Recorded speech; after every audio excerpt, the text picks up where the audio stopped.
children, welcome to our channel. My name is Rashi and in this video we are going to continue with chapter number 5 of class 6th. So the name of the chapter is Understanding Elementary Shapes, and as you can see we were on exercise 5.4 which is on page number 97 of our NCERT book. So we have already completed questions from 1 to 7. Alright, so in this video we'll be starting with question number 8. Okay, so question number 8, 9, 10, 11. 4 questions are still left. Let's see. Let's start with question number 8 now. So question number 8 says, find the measure of the angle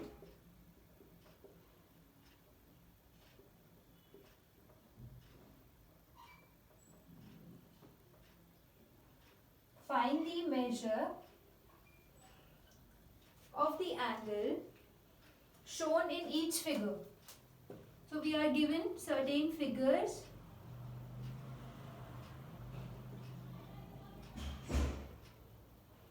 and we need to find the measure of each angle. First, estimate with your eyes. So first we have to estimate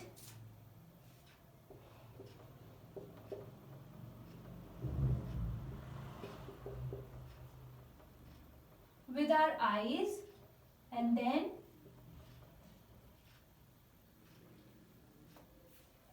find the actual measure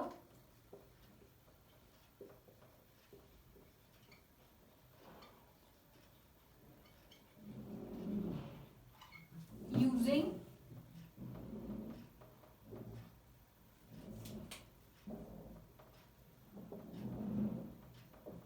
protractor. So find the measure of the angle shown in each figure. First, estimate with your eyes and find the actual measure using, and then find the actual measure using the protractor. तो सबसे पहले क्या करना है हमें? सबसे पहले हमें उस एंगल के मेजर को बताना है. एस्टिमेट मेजर मतलब ऑब्जर्व करके आईज से बताना है हमें कि इसका मेजर कितना हो सकता है. अप्रोक्सीमेट, एस्टिमेट मतलब अप्रोक्सीमेट मतलब एग्जैक्ट एब्सोल्यूट वैल्यू हमारे पास नहीं आएगी ऑब्जर्व करने से, बट यस थोड़ा हमें अंदाजा मिल जाएगा, अप्रोक्सीमेशन मिल जाएगा. So first part we have a semi circle and so yes, this is our figure. First, A part. So A part of question number 8. I hope this is visible. Yes.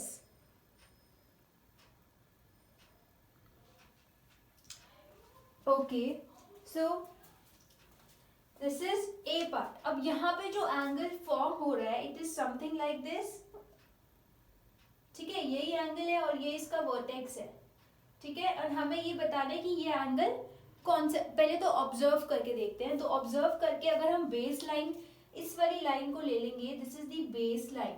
ठीक है, so we will draw a 90 degree angle like this, right. So this is a 90 degree angle now. So ये कुछ 90 degree से कम है, it means it will be a acute angle. ये एक acute angle होगा. ठीक है, और अब हम D की हेल्प से इसको कैसे जज कर सकते हैं? Let's see that also. तो एक D ले लेंगे सबसे पहले तो यहाँ पे हम लिख लेंगे this is an acute angle. ठीक है, और अब एक D की हेल्प से इसको मेजर करने के लिए देखो children, we can not measure with the help of D on the board. Board पे तो हम ये मेजर नहीं कर सकते, but we can measure it in our books.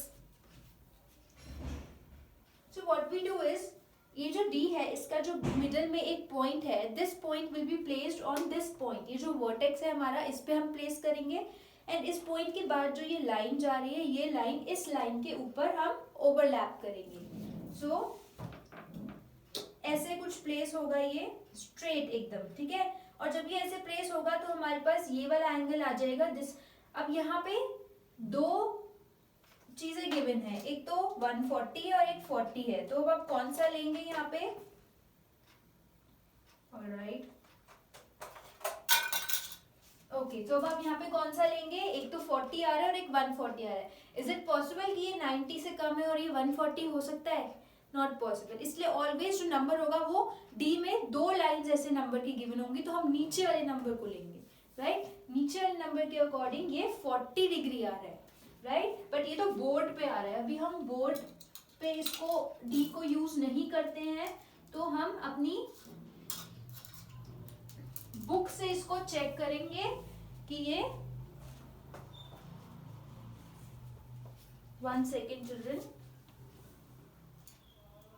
Yes, so book से इसको चेक करते हैं कि ये कितने डिग्री का एंगल है। आप भी अपनी बुक में you can always check it. So when I placed it, तो ये 40 ही आ रहा है, so yes, this angle is acute angle and it is of 40 degree. So this was part number A. I hope this part is clear to you.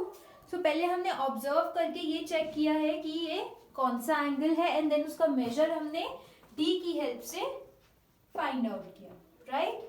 So this was A part. Now we are starting with part number B. So B part is again something like this, and then like this. ठीक है, तो अब हमें इस angle का measure बताना है, but first we will observe this.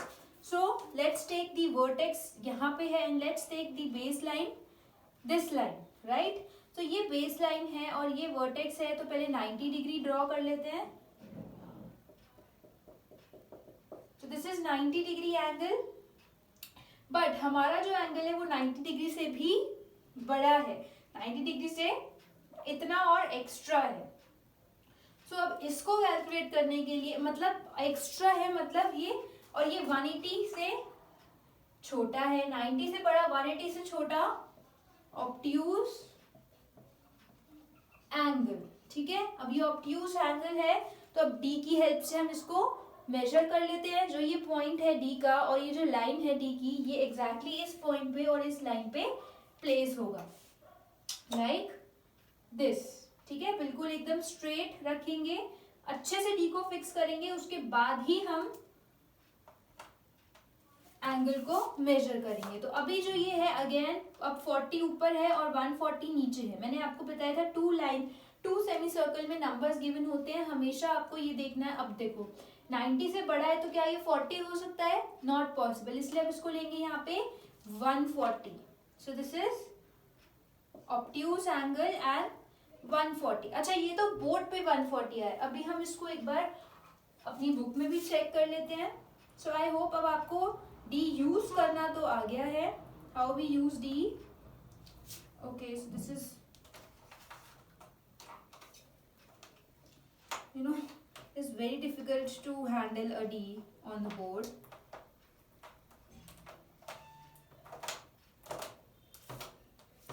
All right. Yeah. So अब एक बार बुक में भी हम इसको मेजर कर लेते हैं. So it is 130 children, not 140. ये आएगा कुछ 130. ठीक है, तो हम बुक के अकॉर्डिंग ही चलेंगे, बिकॉज बोर्ड पे तो हम डी यूज ही नहीं करते हैं. ठीक है, सो this is 40 degree, this is 130 degree, कुछ 90 से ज्यादा है, 180 से कम है, ये 90 से भी कम था. सो उसके अकॉर्डिंग ही हमारी मेजरमेंट आती है, और उसके अकॉर्डिंग ही हमें पता है कि ये एक्यूट एंगल है या फिर ऑब्ट्यूज एंगल है, right? So this was A and B part. I hope you have taken the screenshot. Please pause the video and note this down. अब हम बात करेंगे the next 2 parts, C and D part. Okay, so let's start with C part.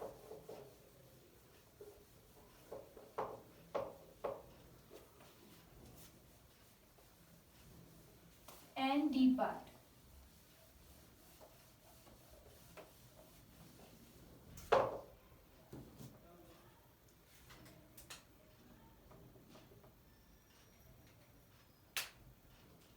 So C part में ये जो figure है, it is like this.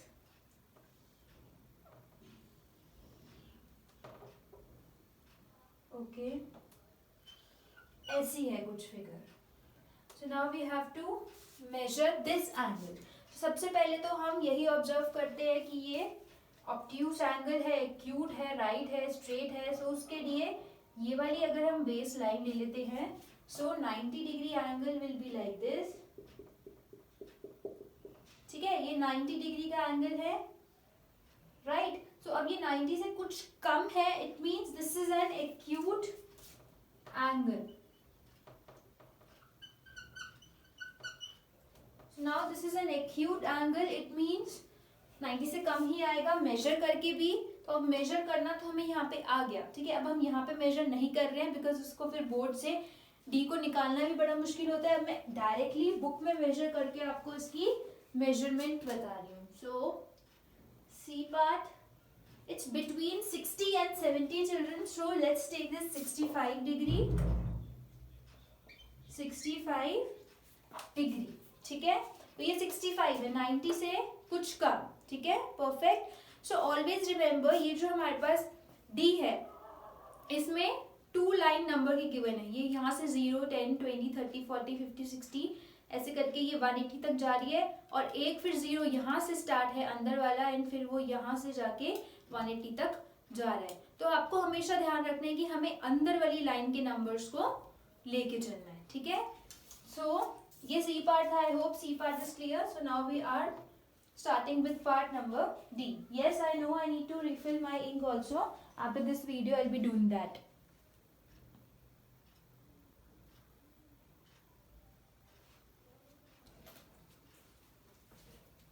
Okay.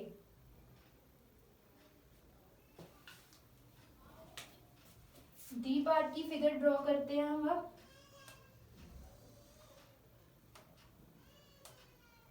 So कुछ ऐसे है. So now we have to measure this angle. तो इस angle को मेजर करने के लिए again this is the vertex and this is the base line. ठीक है, तो अब इस बेस लाइन और वर्टेक्स पे डी तो रखना ही है, बट उससे पहले हम ऑब्जर्व कर लेते हैं कि ये कौन सा एंगल बनेगा. तो for that we make a 90 degree angle. So this is a 90 degree angle, but ये 90 डिग्री से कुछ ज्यादा है. इट मीन्स ये, और ये 180 से कुछ कम है. ठीक है, 180 की लाइन ऐसे बनेगी, राइट. सो 90 से कुछ ज्यादा, 180 से कुछ कम, मतलब ऑब्ट्यूस एंगल. सो ऑब्ट्यूस एंगल में अब मेजर इसका क्या होगा, उसके लिए हम बुक पे आते हैं. बुक से मैं मेजर करके लिख देती हूँ यहाँ पे. सो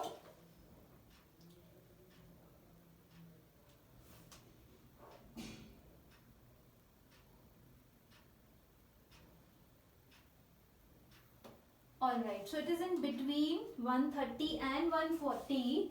So we call it 135. 135 degree. Okay, so with this we have completed C and D part also. So in question number 8 we were asked to find the measure of the angle shown in each of the given figure. तो पहले हमें estimate करके अपनी observation से बताना था कि ये angle का measure कितना हो सकता है और ये किस किस के बीच में आ रहा है, and then हमें उसका actual measurement निकालना था using our D और a protractor. So अब सबसे पहले हमने एस्टिमेशन लगाया कि 90 से कम है तो एक्यूट एंगल होगा, 90 से ज़्यादा है तो ऑब्ट्यूस एंगल होगा. उसके बाद हमने डी की हेल्प से उसको अच्छे से मेजर किया. सो डी की हेल्प से मेजरमेंट भी आपको मैंने बता दिया, how we measure with the help of D.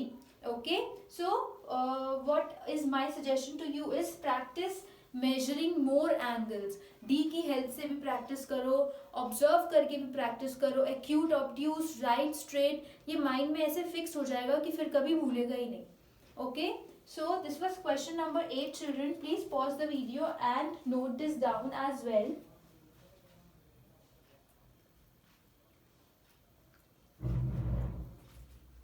Alright, so this was question number 8 children.